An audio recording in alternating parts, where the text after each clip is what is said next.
5장 11절에서 14절입니다. 히브리서 5장 11절 14절입니다. 멜기세덱에 관하여는 우리가 할 말이 많으나 너희가 듣기 둔함으로 설명하기 어려우니라.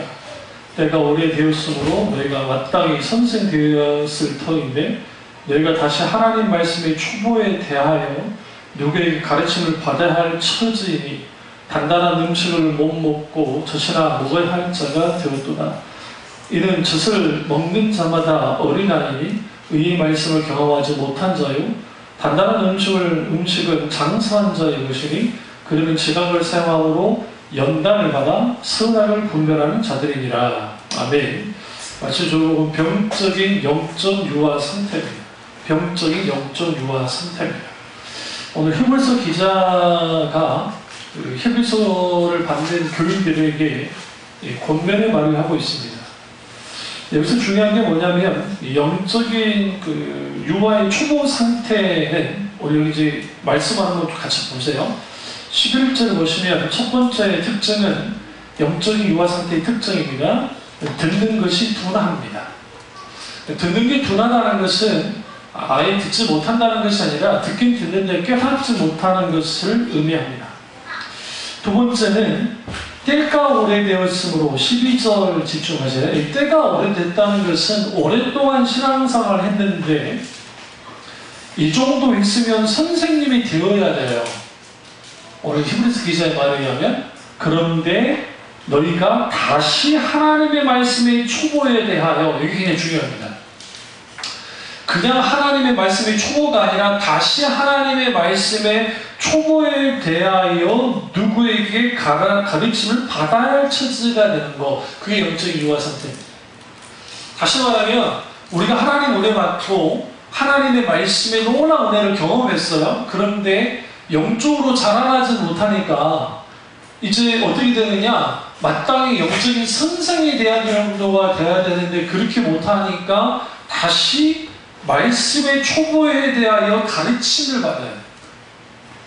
그러니까 종종 제가 포도나무 교회 설교를 이제 영목사님 설교를 딱 듣다 보면 설교가 늘 똑같은 설교를 하세요. 그러니까 우리가 반복적인 설교가 나쁘다는 건 아니고 성경에 바울도 그렇게 써줬고 내가 너희에게 자주 아는 말을 하는 게 너희에게 유익하다 했으니까 그건 틀린 게 아닌데, 근데 이제 문제는 뭐냐면 그 메시지가, 그러니까 목사님의 설교 메시지가 자라나지 않는다는 거예요. 왜 자라나지 않느냐?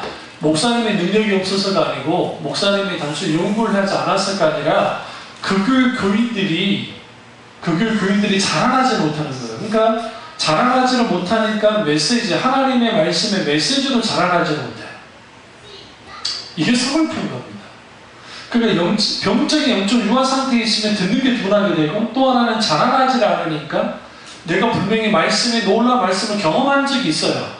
우리가. 그런데 다시 말씀의 초보로 돌아가서 해야 되는 거예요. 그러니까 우리가 어렸을 때 구구단 배웠잖아요.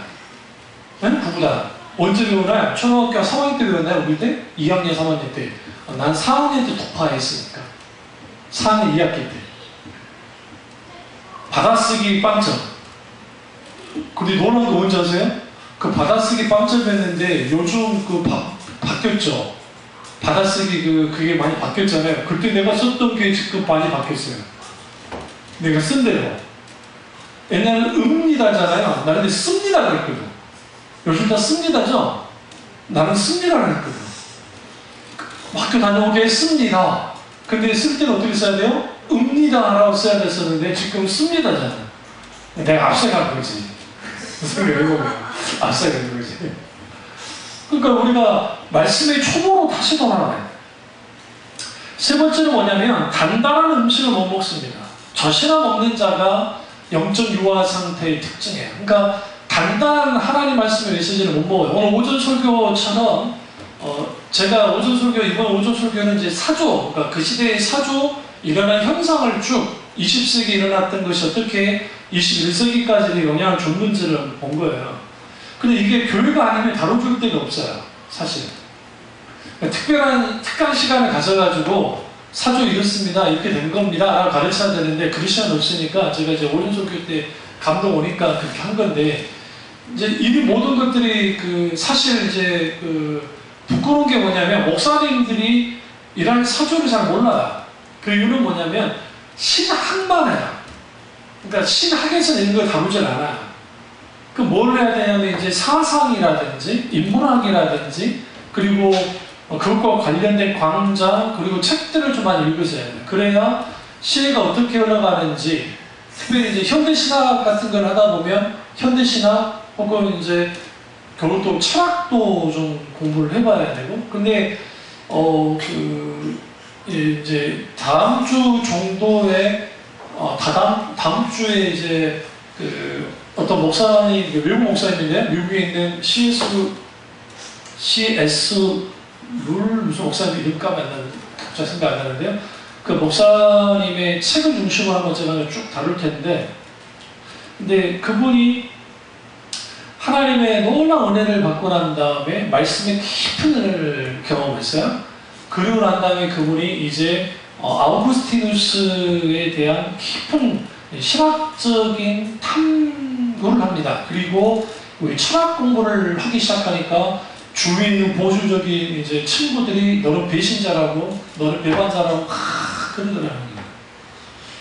근데 이분이 이제 아우구스티누스의 그러니까 스콜라 철학 그리고 아우구스티누스의 신학 그런 것들 공부하는 이유는 뭐냐면 더 깊이 하나님의 말씀을 볼 뿐만 아니라 각 시대에 대한 볼 수 있는 그 영적인 분별력과 기독교 변증을 위해서기 때문입니다. 그런 것에 대한 공부가 없으니까 자라나지 않아요. 원래 한국교회 교인들이 자라나지 않는 이유는 뭐냐면 잘 들으세요? 신앙 서적은 있는데 신학 서적을 읽진 않아요. 우리 교회 다른 명도 있는 걸 내가 못 봤어요. 그러니까 제 책 중에 여기 신앙 서적이 많은데 신학 서적도 있어요.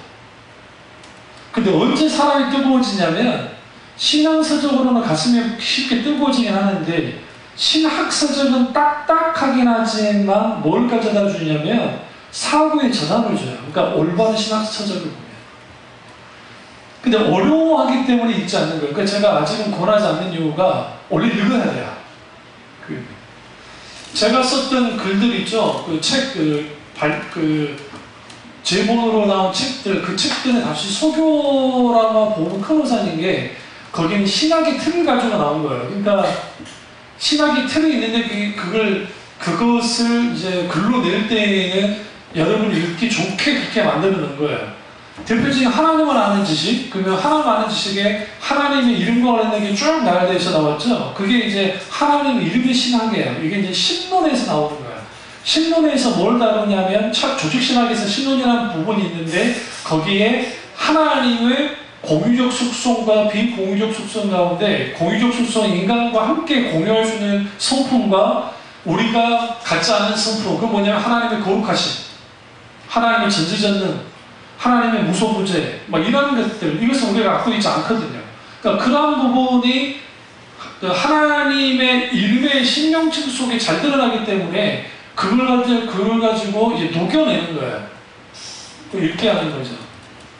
그러니까 신학적인 이런 배경들이 이제 영적 유아 상태 쭉 다뤄봐야겠지만 사람들이 가슴 따뜻한 간증책은 쉽게 있는데 좀 신학적이고 그리고 좀 더 깊이 들여다볼 수 있는 어떤 기독교 사상책들이 있지 않는 거예요. 그럼 저는 왜 그러면 신학생 때부터 다를 수밖에 없었냐면 저게 영향을 준 사람이 프란시스 셰퍼라고 하는 기독교 신학자이자 사상가의 영향을 받았고 그 다음에 프랑스의 철학자이자 사회학자이자 정치인이었던 자크 엘룰이 저게 영향을 줬고 그리고 그 전에로 돌아가면 파스칼 그 다음에 스웨덴 키르케고르 그리고 그 외에도 이제 하나님의 사람들 여러 이제 그런 영향을 받았고 또 신학적인 어떤 주석적인 측면에서 벵겔이라고 하는 분의 영향을 받고 기타 등등 그런 영향을 받은 거잖아요. 그러니까 제가 순복음 출신인데 순복음 출신에도 불구하고 합동처럼 오게 될 수 있는 배경은 그럴 수밖에 없어요. 왜냐하면 손복음이 제 어렸을 때도 그렇지만 지금은 좀 다를지 모르죠. 그런데 말씀이 아주 약해요. 신학적으로도 그렇고. 그러니까 그런 부분이 약점이 있으면 시대를 못 읽는 거예요. 시대를. 신앙의 깊이가 들어가지 못해요. 그러니까 우리가 왜 말씀이 초보에 있게 되냐면 여러분 성경을 읽다가 잘 읽혀지는 게 구약에서 창세기 참 잘 읽혀지죠. 이야기니까. 얼마나 신나게 읽습니까? 신나게, 이해 안 돼도 신나게 읽어. 재밌어요, 스토리가. 내비기만 가면 은혜가 떨어져. 이 더러운 죄송합니다. 더러운 건 아니지. 뭔 그런 제사가 있는지. 이 제사 우리가 봤어야지. 그러니까 정통파 이스라엘 사람들, 유대인들이야 뭐 제사 제도를 잘 아니까 그렇지만 우리하고는 전혀 상관없잖아요. 그게. 우리 본 적도 없고. 그러니까 정말 재미없는 거예요. 근데 그 레위기가 뭐와 연결이 되어 있냐면 히브리서와 연결이 되어 있어요. 히브리서를 깊이 이해하려면 레위기를 이해해야 돼요. 그 레위기 속에서 예수 그리스도의 예표적인 것들이 많이 나옵니다. 그러면서 레위기가 굉장히 중요하죠. 그러니까 그렇게 성경 자체에도 이제 좀 쉽게 들을 수 있는 말씀과 하는 게 있는데 신약으로 가면 신약에서 가장 어려운 성경이 뭐냐? 요한계시록이 당연히 어렵고요. 이게 거기서 말하는 어떤 그 우리적 표현들이 좀 우리가 잘 상상이 안 되니까. 그리고 또 어려운 게 뭐냐면 로마서와 히브리서예요. 히브리서가 어려운 이유는 제사제도, 절기에 대한 이해가 없으면, 그러니까 구약에 대한 정통하지 않으면 읽기 쉽지 않아요. 히브리서는. 로마서는 왜 못 읽느냐? 창세기를 정확하게 이해하지 못했어요. 그러니까 로마서는 창세기와 연결이 되어 있어요, 사실요. 많은 사람들이 창세기가 전혀 관계없을 거라 생각해요. 그런데 로마서의 창세기 기록 때 아브라함과 관련된 게 많이 나오고, 그게 천지창조부터 시작해서 50장 요셉에 이르기까지 흘러가는 그 언약의 신학이 있습니다. 그 거대한 언약의 신학이 자연스럽게 그 로마서의 복음이라고 하는 하나님 언약의 연장선상의 복음이라고 하는 복음 언약이라는 것이 율법으로 구원받느냐, 복음으로 구원받느냐, 은혜로 구원받느냐 라고 할 때 그 충분히 남겨져요. 그래서 창세기를 이해해야 로마서 이해할 수 있습니다. 왜 말씀이 초보로 돌아가냐면 오늘날 너무나 많은 교인들이 설교를 들을 때에 너무나 많은 경우 쉬운 설교만을 듣기 시작하는 거예요. 독서의 기술 중에 어떤 기술이 있냐면 독서의 기술 중에 처음에는 아주 자연스럽게 읽을 수 있는 책을 읽어야 됩니다. 근데 한쪽으로 편협하게 읽으면 안 돼요. 저 같은 경우에는 신학교 2학년 때, 그러니까 1학년 2학기 때 이제 자유주의 신학을 접하기 시작했는데 적극적으로 하면 저걸 알아야 또 나를 알 수 있다는 생각을 하고 그러다가 좀 흔들렸어요.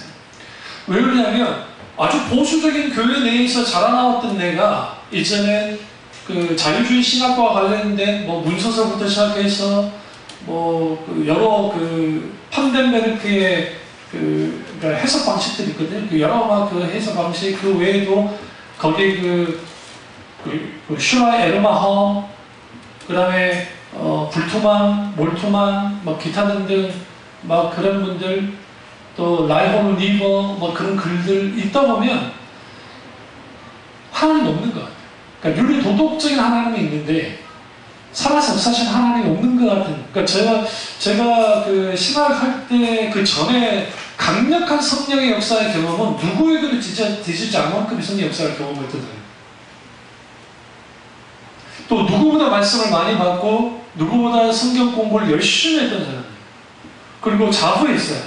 그래서 제가 신학 공부할 때 어렵지 않았던 게, 힘들지 않았던 게 그 전에 있던 반틀 험즈나 반들의 조직신학, 반틀의 조직신학 그런 글들을 많이 읽었었기 때문에 신학하는 데 그렇게 어려움이 없었어요. 크게. 근데 자유주의 신학은 접해본 적이 없으니까 그 자유주의 신학 가운데 아주 제가 영혼이 혼배해졌어요.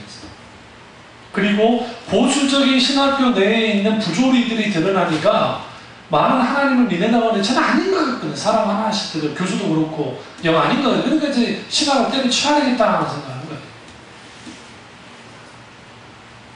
근데 그런 것을 신학교 때 경험해야 돼요. 목사 때 경험하면 큰일 나. 헷갈하게 나요. 목사 때 하면. 신학생 때 해야 돼. 신학생 때. 그러다가 칼바르트를 알게 됐어요. 칼바르트는 우리 교단에서는 신종통주의라 해서 자유주의자라고 부르는데 사실 자유주의자는 아니에요. 그분도 문제가 있긴 하지 많이 문제가 있지만 거기에서 제가 이제 좀 도움을 받았고, 그러니까 우리 정통 기독교에서 포용할 수 있는 부분에서 받았었고, 그러면서 신학적으로 정립하기 시작했어요. 신학적으로 정립하기 시작하면서 눈이 열리는 거예요. 그리고 거기에 그 작 델루를 만나고, 그 다음에 기타 등등 그 신학자들, 그런 분들을 이제 아드 핑크부터 시작해서 기타 등등 물론 이제 후쿠마 같은 사람은 안토니 후쿠마 같은 경우에는 이제 의사 중주론을 말하는 분인데, 저 의사 중주론을 받아들일 수는 없었지만 그럼에도 불구하고 그분의 신학 같은 경우 받을 수 있는 부분을 받아들이고, 그러면서 어느 시점에 보니까 소화시키기 시작하는 거예요. 극단적인 어떤 그러한 것들은 소화시키고. 그러니까 제가 동산교회에 있을 때에 이러한 것들을 막 드러낼 수 없었던 이유 중에 하나는 뭐였냐면, 드러낼 수가 없던 게 담임 목사님 자체가 부흥강사를 주창하고 부흥강사이기 때문에 완전 색깔이 달라요. 그러니까 제가 제 내면 속에 있는 그런 걸 갖고 나올 수가 없었어요. 그 대신에 이제 아주 근본적으로 다루는 존재론을 제가 글을 썼죠. 그게 동산교에서 쓴 거예요. 동산교에 있을 때. 존재론이라는 글을 썼었는데, 이제 학교 다니면서, 대학을 다니면서 쭉 정리를 했던 게 존재론. 그런 걸 하면서 하고, 그 전에는 시간의 흐름과 비밀이라는 글을 썼고, 그러니까 그런 글들을 쭉 쓰면서 신학이 정립되고 신앙이 세워지는 거예요. 근데 이제 문제는 뭐냐면, 많은 사람들이 신학의 뼈대를 세워야 되는데, 신학의 뼈대는 신학이에요. 체험이 아니에요. 물론 이건 있어요. 마음이 먼저 열려야 돼요. 우리 성령의 역사는 마음이 열려야 내가 알게 되고 배우게 되잖아요. 그런데 중요한 게 있어요. 우리가 하나님을 안다 할 때에, 하나님을 믿는다고 할 때에 하나님이 누구인 줄 알아야 믿을 거잖아요.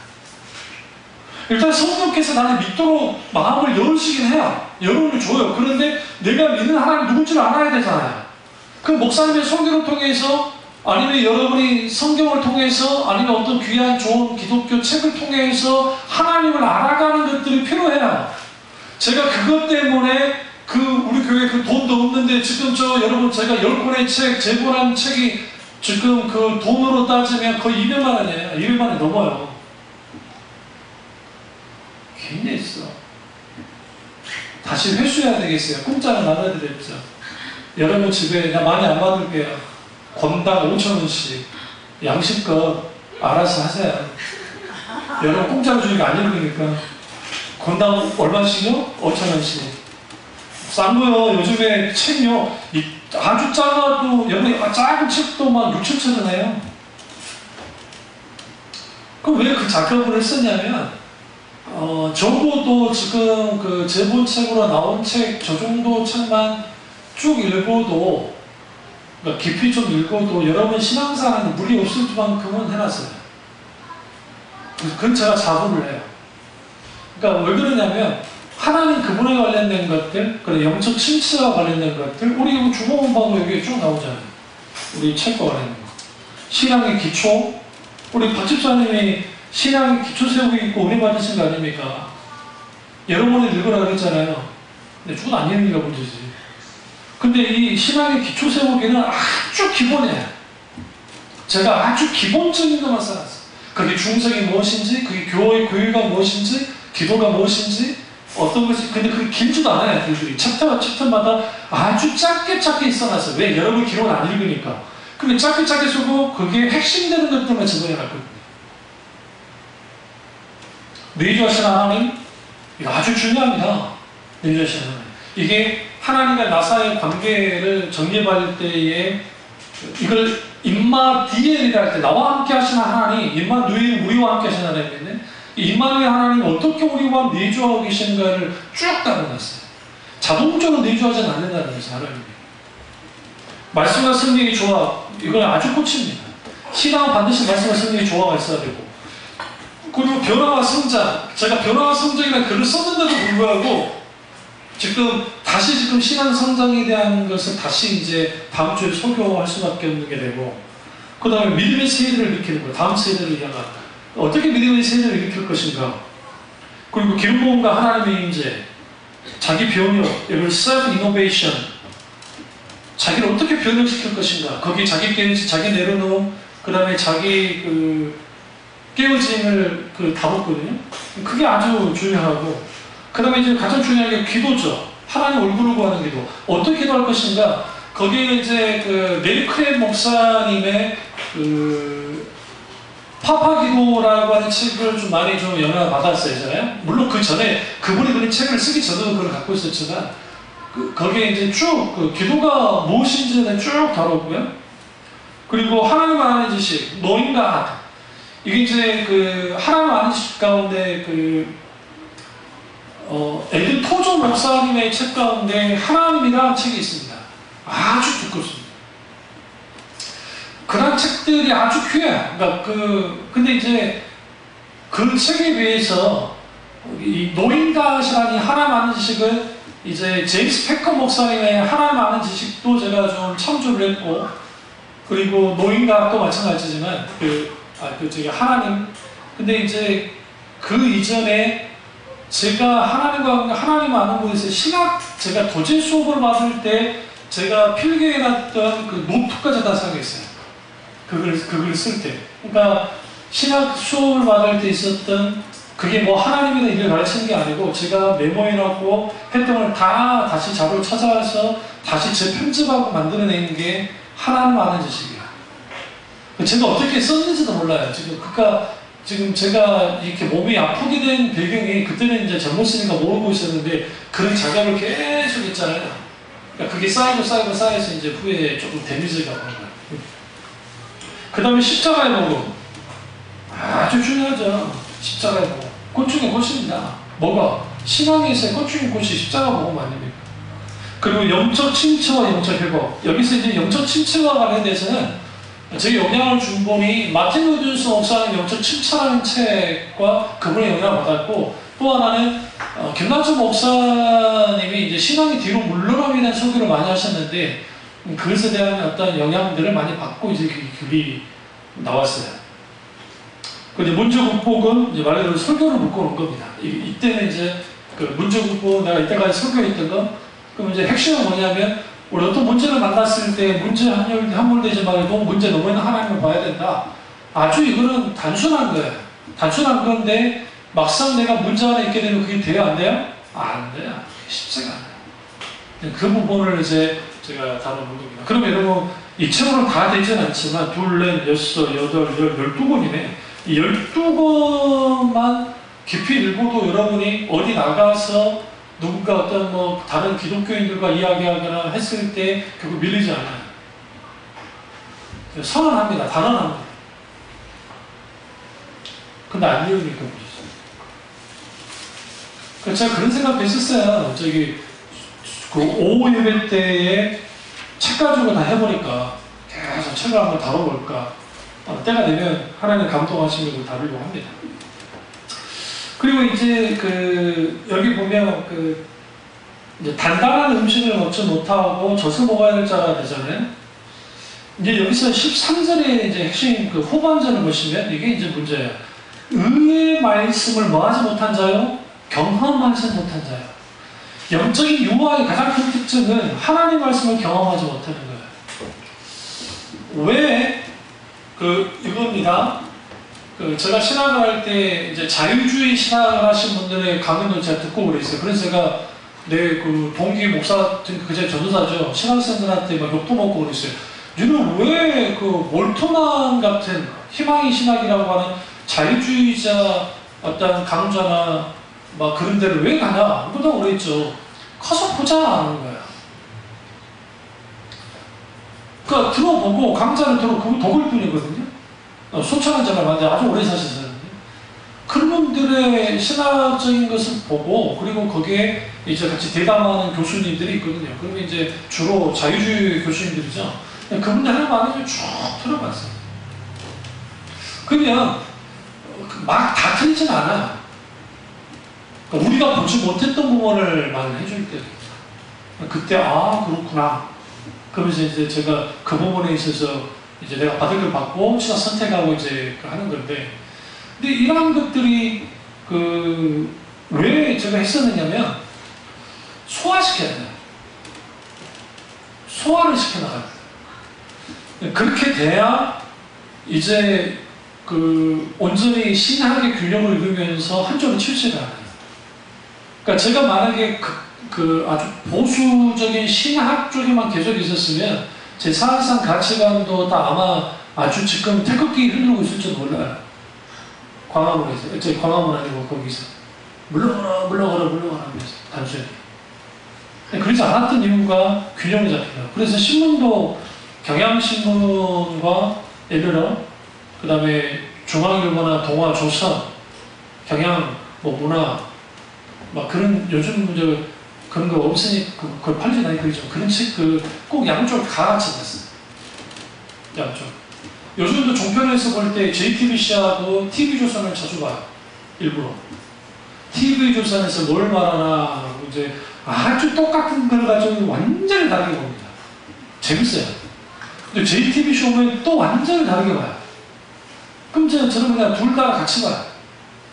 그나마 조금 중립적으로 중립은 아니지만 그래도 한 단계 YTN 정도가 그래도 조금 중립을 지키려고 조금 하려는 거고 이제 그런 게 있는데, 그러니까 그런 것들 우리가 의의 말씀을 경험하지 못한 이유는 뭐냐면 젖만 먹으려고 할 거예요. 응? 지금 제가 우리 어머니한테 엄마 젖 좀 주시면 되겠습니까? 이 미친놈아 그러겠죠. 징그럽게.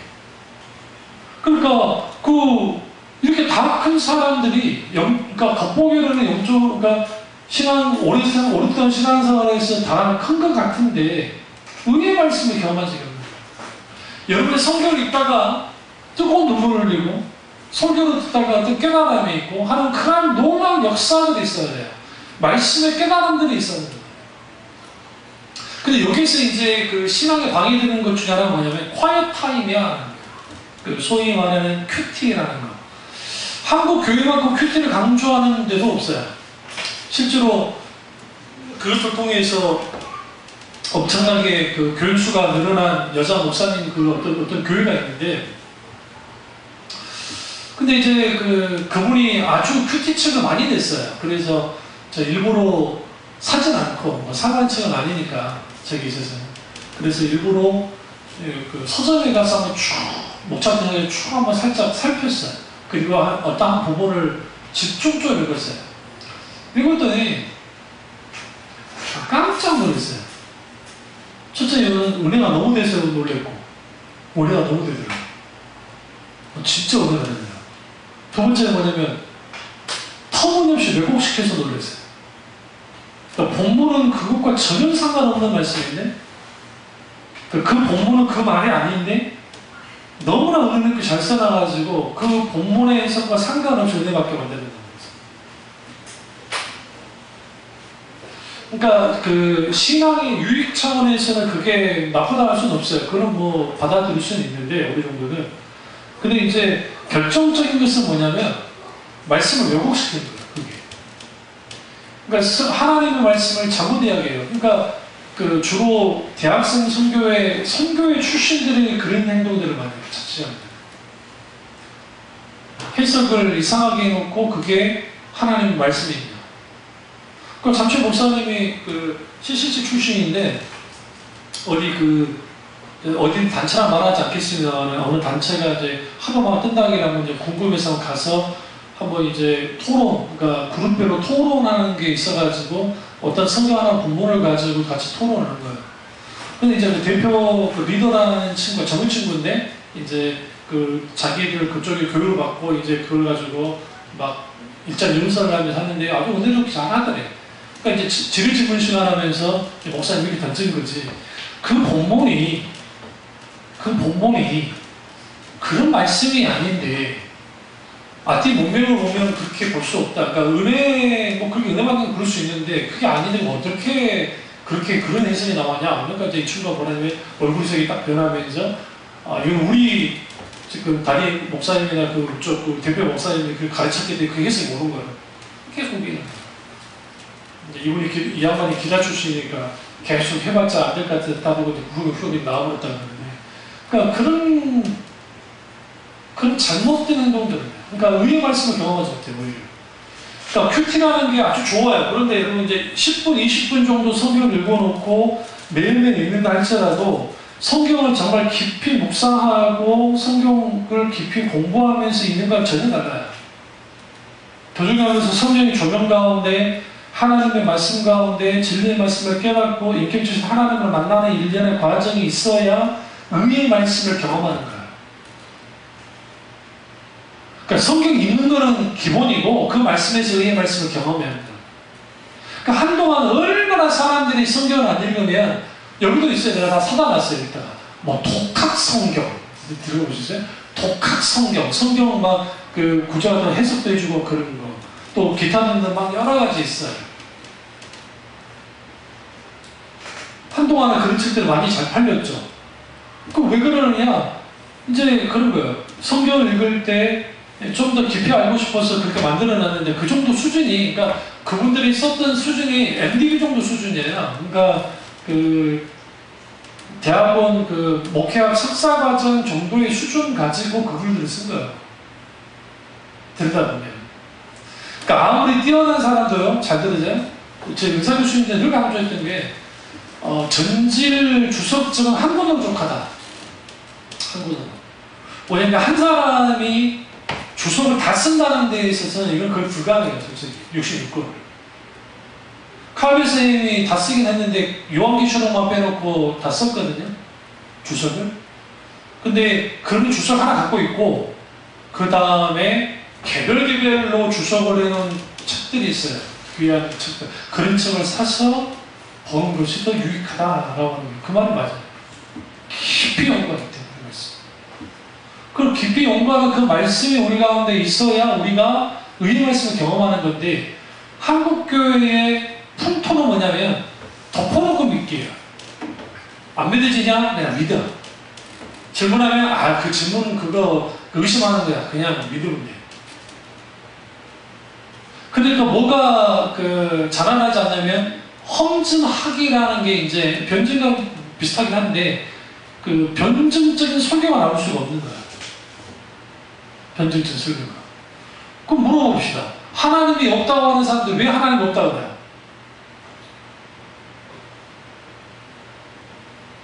이유는 한 가지예요. 하나님 증명해 바라는 거예요. 있는 거. 하나님의 살아계심을 보여 바라는 거예요.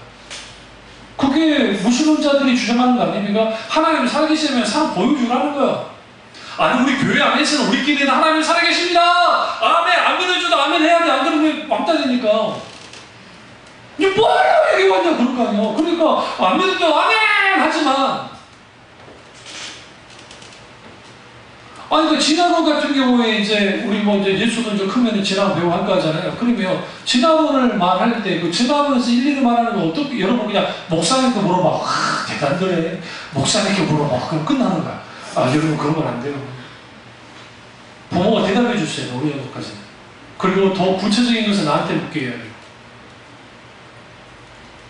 그럼 진화론의 핵심이 우연으로 인해서 빅뱅이 생겼고 거기에서 원핵이라는 원핵이 하나 있었는데 그게 분열이 나가지고 후에 그 물이라는 게 생겼는데 물 안에 아메바 같은 게 갑자기 나타나서 그 아메바가 더 오랜 세월 속에 진화돼가지고 갑자기 조류가 나오고 조류가 아니라 바다 생물들이 나오고 뭐 양서류가 나오고 조류가 나오고 그다음에 포유로 이 과정을 했다는 거죠. 근데 여러분 생각해 보세요.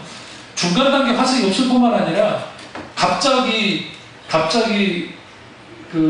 여러분 물고기가 갑자기 도마뱀이 됩니까? 그럼 거기 진화론대로 말하면은 여러 단계의 중간계에 있을 거잖아요. 변화되면. 그럼 화석이 나와야 되잖아요. 하나도 없어요. 그 중간에 딱 하나 있는 화석도 없어요. 중간 단계. 여러분 학교 다닐 때 진화론의 그 가장 중요한 증거 중 하나가 시조세죠. 시조세 말 들어봤죠? 시조세 가짜가 나왔어요. 가짜라고. 이거는 그 기독교 측에서 말한 게 아니라 같은 진화론을 연구했던 학자들 중에 이 시조세는 조작됐다는 거야, 이게. 그래서 시조세는 지금 교과서 올라가지도 않아요. 이게 중간환생이라고. 프랑스에서 네앙데르타인이 나왔다 하는데, 프랑스 지역에 네앙데르타인이라는 게 도대체 유인원이 해가지고 하는데, 여러분 제가 원숭이 한 마리를 우리 집에다가 두고두고 우리 자손 대대로 키워도 원숭이로 끝나. 그분이 갑자기 어느 날 형님 밥 좀 사주세요. 그러지 않는다고. 무슨 경험 지도에 인간 DNA가 95% 맞다나 그 거짓말이에요. 개 중에 95%까지 맞는 것 같은 존재 있어요. 그 평균적으로 75%의 차이, 그러니까 25%가 차이가 있어요. 근데 그게 절대적인 차이예요. 상대적인 차이가 아니고 절대적인 차이고. 인간이 뇌를 쓸 때에 인간의 뇌에 100% 쓰니까 아니 아인슈타인이 인간의 뇌를 15%. 인간이 자기 갖고 있는 뇌의 15%만 썼어도 엄청난 대단했죠. 그럼 왜 인간이 이렇게 멍청해졌을까? 아담과 여보, 성경에 보시면 아담이 타락하기 전에 짐승들의 이름을 지었죠? 막힘없이 지었어요. 성경에 보시면. 잘 보세요. 여러분 이름 한번 지어봐요. 한계 있어. 절대로 잘 못 지어. 근데 옳은 것마다 너 사자, 너 호랑이, 너 하마, 너 왜? 타락하지 않았으니까 인간의 머리라는 게 우리가 상상을 초월할 만큼 두뇌가 썼단 말이에요. 그게 하나님 인간이 창조하신 거죠. 그러면 무신론은 뭘 믿는 거냐? 우연을 믿는 거야. 우연. 갑자기 어느 날 갑자기 우연히 계속 그럽니다. 매일이 아마도 우연히 갑자기 나타났고, 갑자기 빅뱅이 일어났고, 갑자기 인간이 출현했고, 갑자기 어느 날 갑자기 우연히 다 우연히. 그 우연이라는 신은 한계는 거야. 그 진화론 안에서도 나눠졌어요. 진화론을 아주 종교화시키는 집단, 광신 집단이 따로 있고, 진화론을 아주 과학적으로 좀 객관적으로 보려고 있고, 그럼 보세요. 여러분이 진화론이라고 그래요? 진화 법칙이라고 그래요? 진화론이라고 그러죠? 이거는 이론에 불과한 거예요. 학설이에요. 가설. 우리가 엔트로피의 법칙, 질량 보존의 법칙, 열 역학 1법칙, 2법칙 할 때 이런 법칙은 말 그대로 자연 법칙 안에서 일어나고 있으니까 그런 거예요. 그 법칙은 이건 변하지 않아요. 그러면 여러분 그 목사라는 사람이, 그러니까 제가 자연과학의 단책도 쭉 읽었고 우주의 단책도 저기 있는데 우주의 단책도 쭉 읽었어요. 그 이유가 뭐냐면 저는 우주에 좀 알아야 되기 때문에. 제가 그렇다고 해서 진화론자들의 글을 읽지 않느냐? 그렇지도 않아요. 진화론자를 만들어낸 다크도 봐요, 일부러라도.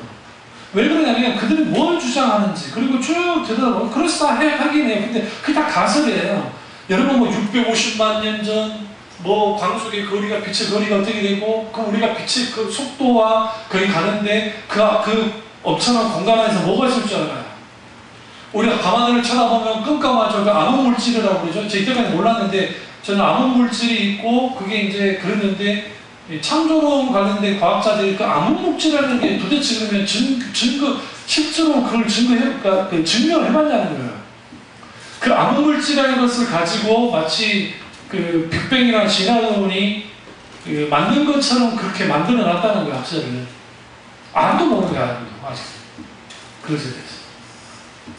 그러니까 그러한 것들에 대해서 하려면 적어도 다양한 독서라든지, 그리고 또 하나님 말씀을 깊이 묵상하는 것들이 필요한데, 오늘 자꾸만 쉬운 거 버려요. 그러니까 주로 많이 팔린 게 뭐냐면, 이 과거에 설교집이 가장 많이 팔리고, 유명한 목사님들 설교집이 가장 많이 팔렸고, 그러면 간증집이에요, 간증집. 다 간증집. 그러니까 우리나라 지금도 책들이 많이 나오는 데가, 그 초등교회 목사님이 시원 교회에서 그 목사님들이 책이 많이 나와요. 그럴 수 있는 게 독자가 딱 정해졌잖아요, 이미. 2만 명의 교인을 갖고 있어요. 근데 그 기독교에서 5천 권만 팔려도 베스트셀러예요. 5,000개만 팔려도. 그러니까 2만 명인데 목사님이 넌지시 이번에 책을 냈습니다. 아주 좋습니다. 우리 합시다. 그러면 절대로 안 읽을 사람은 안 읽지만 그래도 목사님이 사셨다는데 그깟 15,000원 헌금하는 생각하고 찾아가고 사는 사람 있지 않겠어요?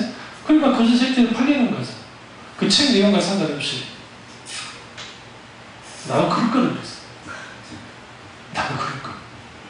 그러니까 그런 게 있죠. 그 의의 말씀을 경험하지 못해요. 불행한 거예요. 그 선을 넘는 사람들이라는 그 프로는 잠깐 이스라엘에 나오길래 제가 그걸 쭉 한번 봤어요. 그래서 그 요르단의 유순 세르터, 팔레스틴 땅 그리고 예루살렘에 있는데, 근데 어디요? 이스라엘의 그 안식일 날 이제 거기를 이제 촬영하려고 하는데 그 통곡의벽을 촬영을 못하게 하는 거예요. 안식일 날은 촬영이 안 된다. 그래서 이제 밤이 되기까지 이제 이 사람들 기다리더라고요. 기다리고 난 다음에 이제 통곡의벽으로 가려고 딱 가는데 갑자기 막 젊은 청년들이 막 노래를 부르면서 막 일몰이 된 거예요. 그러니까 금요일 저녁부터 토요일 저녁까지가 일몰할 때까지가 안식일이니까. 그러니까 근데 막 노래를 부르면서 그게 이제 그 이스라엘 형제 찬양을 부르는 거예요. 그게 뭐냐면 이제 안식일이 지났고 안식일이 지난 상태에서 하나님 앞에 감사 찬양을 막 부르면서 우리 주일 예배 끝나고 난 다음에 나갈 때 하나님을 항상 한 명도 못 봤습니다. 내가 목회하면서 내가 부교육자 있으면서 나가면서 할렐루야 하는 사람 한 명도 못 봤어요. 그 물어본 거예요. 왜 저렇게 기뻐해요? 그러니까 이제 그 인터뷰할 때 그 말 하는 거죠. 그러니까 오늘 예배에 하나님 마땅히 드려야 될 그 예배를 드렸고 하나님의 영광 받으셨잖아요. 너무너무 감사하고 감격스러워서 너무너무 좋아서 그게 한두 명이 아니야. 그 율법주의자들이 그런다니까요. 하물며 진리를 갖고 있는 개혁교회 교인들이 그러고 있다고. 그 사람들이 주로 하는 게 뭐예요? 성경을 달달달 외우죠? 원래 우리가 너무나도 하나님 말씀 안 볼 뿐만 아니라 의의 말씀을 경험할 그러한 것조차도 없어요. 이게 문제예요. 14절을 보시면 여기서 굉장히 중요한 게 장사한 자의 특징이 지각을 사용함으로 연단을 받아 선악을 분별한 자들이나 반대로 생각하면 돼요. 이 영적인 영적 유아 상태에 있는 사람은 지각을 사용하지 못해요. 당연히 연단을 받지 못하겠죠. 14절을 보시면 선악을 분별하지 못해요. 이게 누구예요? 이게 영적인 유아 상태예요. 그럼 뭘 사용한다고? 지각을 사용한다는 게 아주 중요한 거예요. 여러분, 아까 말씀드렸지만 내가 하나님의 아버지를 내가 믿어요. 마음으로부터 내 마음이 열려서 사랑함으로 내가 하나님 믿게 됐어요. 근데 그걸로 끝나면 안 돼요. 그러니까 제가 순복음 출신이고 아주 두껍게 신앙생활을 했던 사람 어릴 때부터. 그래서 저 같은 경우는 연세중앙교회 그 예배 분위기 그런 것들은 되게 익숙해요. 그러니까 지금 연세중앙교회 그 뜨겁게 예배드리는 그 예배보다 우리는 더 그때는 하나님의 은혜가 더 강하게 부어졌기 때문에 더 강렬하게 있었고, 철학을 할 때에 10시 반에 시작해서 4시까지 쉬지 않고 기도하면서 거기서 했었고, 그리고 난 다음에 그거 끝나고 잠깐 쉬었다가 새벽기도가 드리고 새벽기도 통솔기도 충분히 하고 6시 됐어야 집으로 돌아갔던 그런 신앙생활을 했던 사람이에요. 부흥회를 할 때 부흥회가 5시간, 6시간씩 부흥회를 했어요. 설교만 4시간이잖아요. 혹은 5시간이고. 설교가 몇 시간? 4시간, 5시간. 그리고 그 설교를 듣고 그 다음에 기도를 한두 시간 하면서 그렇게 했으니까 은혜를 안 받을래 안 받을 수가 없어요. 그럼 생각해보세요. 한 4시간 동안 쏟아지는 그 메시지 속에서 얼마나 졸릴 때도 있겠고 하죠. 그런데 그 장시간에 주어지는 그 말씀을 쭉 받기 시작할 때에 어느 시점인가 여러 통로로 하나님의 말씀과 들려지기 시작합니다. 그때 뭐가 필요해요? 지각을 사는 지각을. 여기서 지각은 지성이에요. 그러니까 여러분, 우리가 적어도 성경 말씀을 보고 그 다음에 신학 서적이나 신학 양서는 어떠한 것들을 봐야 되고 그 복을 통해서 계속적으로 좀 깊이 봐야 돼요. 그래서 여기 보면 저희 서재에 성경 난제 해설이라고 하는 책이 몇 권이 있어요. 그래서 성경 난제 해설은 뭐냐면 성경을 읽는데 좀 난해한 구절들이 있다고요. 물론 이제 저게 주로 외국에 있는 분들이 책을 써놔가지고 우리는 좀 안 맞긴 하지만 그래도 상당수 해결을 줘요. 그런 난제 해결하는 메시지들을 좀 그 성경을 읽으면서 해나가는데 그게 안 하는 거예요. 치료를 생각하잖아요. 예수님의 소개를 보시면 예수님은 감칭에 호소하지 않아요. 진리의 말씀을 가지고 그들의 지각에 호소하는 거예요. 그러니까 지성이 무너지면, 신학이 무너지면 신앙은 곧장 깨져버려요. 왜 그러냐면 신학 자체가 뼈대 역할을 하기 때문에. 이거는 신학생들이나 목사님들에게만 필요한 게 아니라 평신도들에게 필요한 거예요. 우리 이런 생각은 안 돼요. 내가 어린아이의 영적 상태에 있다고 하니까 이거 당연히 어린아이 영적 상태에 있는 것이다. 그거는 어느 시점까지는 괜찮은데 자라나야 돼요. 자라나서 하면 뭐라고요? 발달장애? 육신적으로 발달장애, 영적인 장애가 온 거예요. 이런 경우가 아주 가장 무서워요. 뭐냐면 평신도였는데 막 강한 은혜를 받았어요. 막 강력한 하나님의 은사를 맛보고 막 놀라운 역사를 경험했어요. 만약에 이런 사람이 신학을 하는 거예요. 근데 신학을 하는데 본래 있는 그 신학대학에서 하는 그 종교 신학 과정의 교육을 받으면 괜찮은데 그게 아니고 이제 그 무인가 신학교에서 그 속성으로 뭐 1년짜리, 2년짜리 해가지고 자기들끼리 뭐 1년에 3학기씩을 해가지고 마치 6년 나온 교회에서 그렇게 하거든요. 고등학교도 졸업을 못했는데 고등학교 졸업 못하고 중학교 나왔는데 뭐 학력까지 하지는 않겠지만 그래가지고 뭐 어떻게 해가지고 해요. 그러면 제대로 된 신학교육을 못한 상태에서 목사가 되잖아요. 그런 경우 생각보다 많아요. 그러니까 재밌는 게 근데 그런데도 사람들이 생각보다 많이 가요. 왜 그런지 아세요? 어렵지가 않아요. 말하지 않아도 알아요. 적이 느껴집니다. 은사로 사람들에게 감정에 아주 그럴싸한 그런 것을 가지고 사람들에게 메시지를 주기 때문에 그러니까 사람들이 어떻게 되어지냐면 그 감정이 뜨거워져요. 강점은 금방 뜨거워져요. 약점은 금방 식어져요. 그리고 어떤 자기들이 이해할 수 없는 예기치 않는 일들이 벌어지면 흔들려요. 그러니까 과거 우리 교회에 있었던 분이었는데 이제 자기가 교회를 나가고 해서 이제 그런 분이 하나 있는데 어쩌다 보니까 두 네명이가 은사주의 교회에 빠진 거예요. 은사주의 교회에 빠져가지고 막 이제 은사 받겠다 하면서 막 하고 막 거기에 뜨거운 막 했어요. 했는데 이제 갑자기 은사 교회 목사가 하나님 앞에 감사헌금을 드려야 된다. 그래서 작정을 해라. 작정을 해서 적어도 뭐 몇백만 원씩 하나님께 드리면 하나님이 이제 복에 복을 드릴 거다 준다 하니까 이제 막 열광적으로 막 하고 이제 실제로 작정한다는 거 다 써서 내고 실제로 이제 안 하면 벌 받을 것 같으니까 이제 빚을 내가지고 근데 이 빚이 어디다 빚을 냈냐면 여기 사채업자 있죠? 짜라시 돌리면서 사채업자 있죠? 그 사채업자한테 250만 원을 빌려서 교회에다가 헌금을 한 거예요. 헌금을 하고 온 다음부터 그 남자 집사님이 잠을 못 자. 괜히 냈어. 그리고 사채가 이자가 세잖아요. 하는 일도 잘 안 돼. 분명히 하면 일이 잘 된다는데 안 돼. 그러니까 일주일 정도 이제 막 자기 생각은 그랬나 봐. 그게 주일날 드리고 오면 이제 월요일부터 막 갑자기 막 하는 일이 잘 되고 할 줄 알았는데 안 되니까 이제 계속 알리는 소리 하면서 어찌까 그러면서 이제 하는 말이 뭐라 하냐면 내가 다시 달라 하면 안 될까? 목사님이 달라고 안 될 건데 그럼 하나님이 벌 주겠지. 어쩔까 그러니까 그러다가 몇 년 전에 아내 되는 게 나한테 온 거 아니에요. 평상 뭐 나를 찾지도 않고 하지도 않는 양반이. 그리고 내가 저기 앉아가지고 상담을 했어요.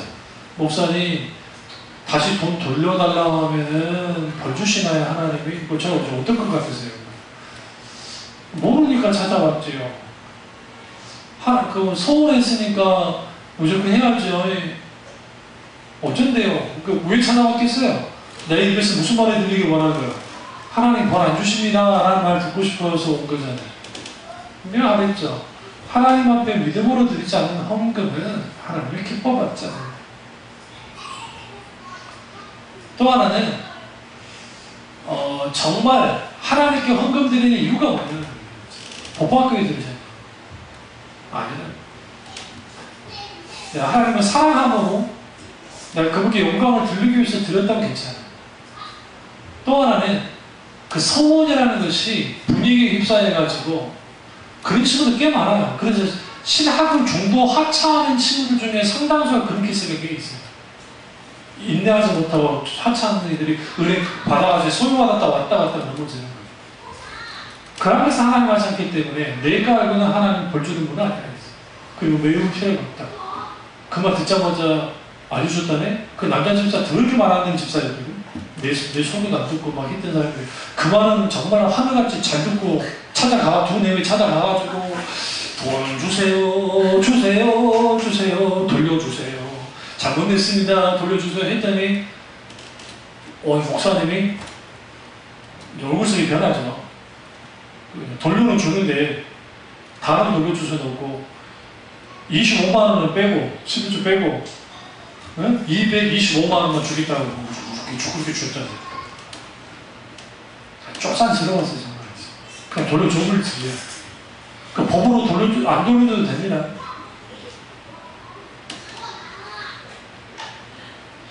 왜 그런 짓을 할까요?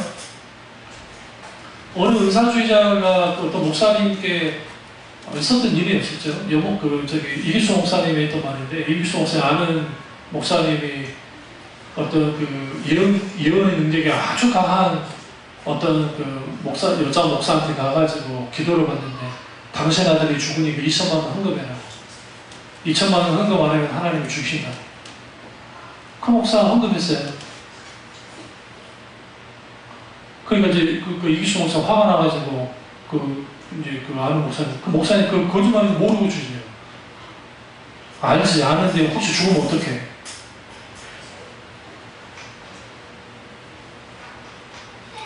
뭔가 없어서 그래?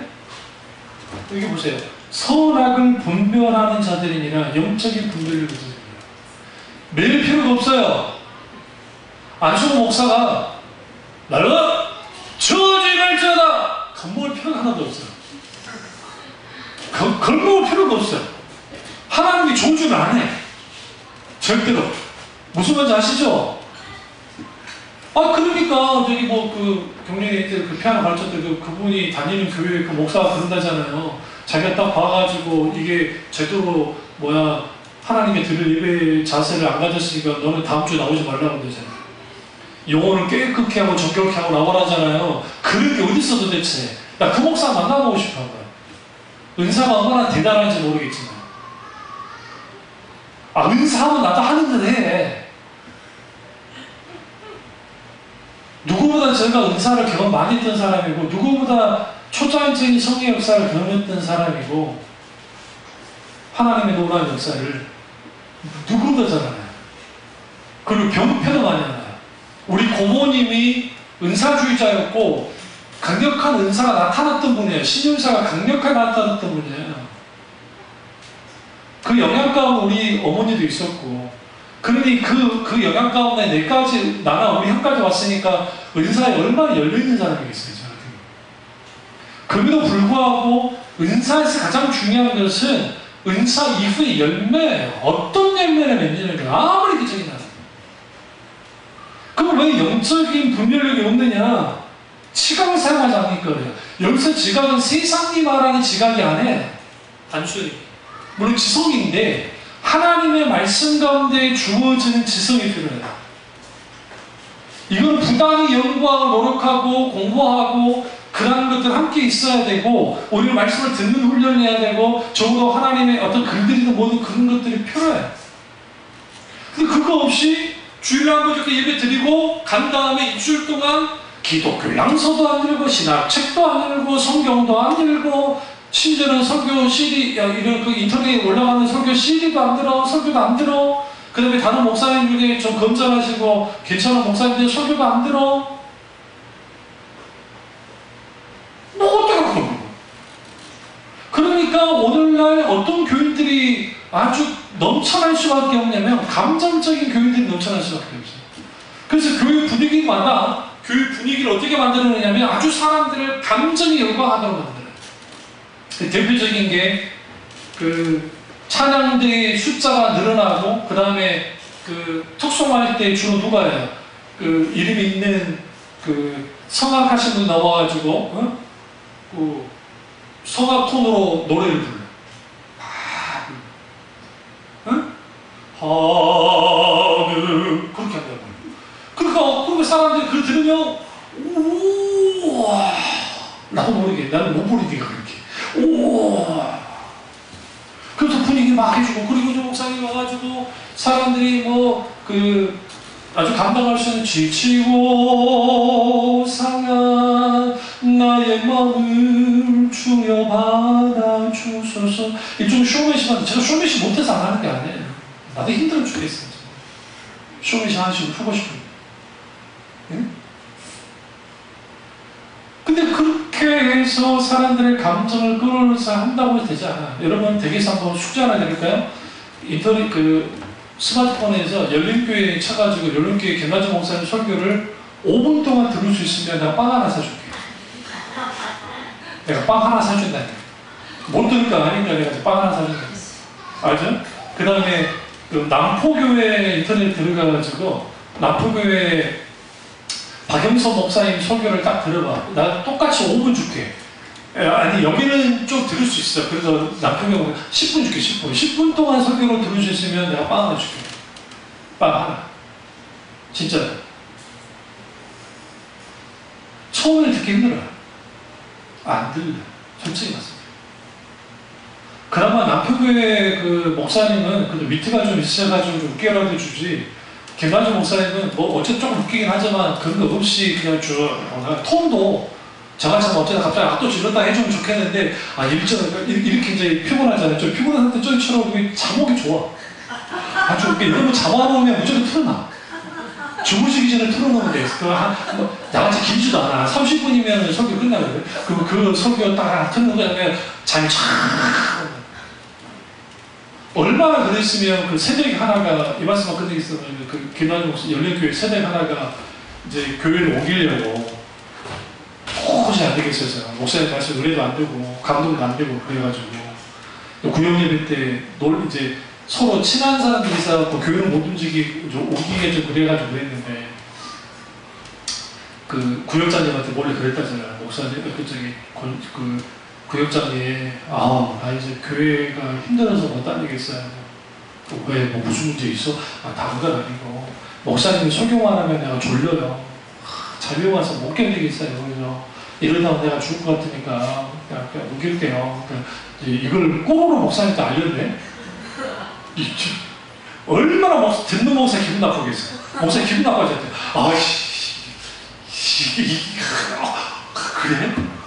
내가 하나님 내가 설교를 잘못한 것이니까 그런 마음도 생각했고, 자괴감이 들어.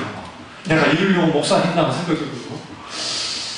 그랬는데 구역장 참 지혜로운 게, 그러지 말고 우리 한 달만 한번 버텨보자 하면서 이제 그렇게 기도한 거야. 그분을 위해서.